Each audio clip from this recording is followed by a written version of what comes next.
برادرو السلام علیکم و رحمت الله و برکاته. ما امروز با امر الله رفتیم از بازار خودمان، از بازار تاجیکستان، از بازار کاروان. انا با فرزندم یک تا پاپوش خریدم، در برش زنکی نیک نویسندگی نیکی در تایک همی پاپوش نظر کردم.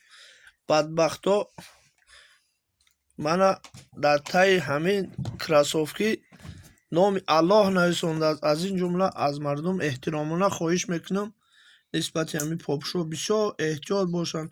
من از تلکه کدگی الله نویسندگی بعد نام اسم پاک الله کرست کدگی از شما احترامانه خواهش میکنم همین مقصد رولی که به دیگر برادرها روان کنید تا که بفهمند که این بدبخت دشمنای اسلام این روز نام پاک الله را میخواهم به همین طرز مقصد بقدر کنند که انشاءالله ما با دستگیری بعضی برادرها امید داریم که همین کار بدبختی همین بدبختای دشمن الله را یک طرفه میکنن. خواهش میکنم دریغ ندارین، این رولیک به هر یک برادر دوست است خواه بیگانه است خواه مقصد کسی که نباشه روان کنین تا که مقصد حفظ کنیم همین نام پاک الله را تا که از بازارهای ما همین چیزها گم شوند.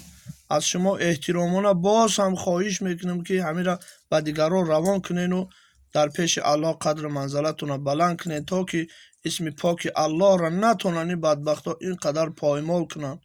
خواهش میکنم از برای الله از شما روان کنین، دریغ ندارین. الله به شما برکت بده.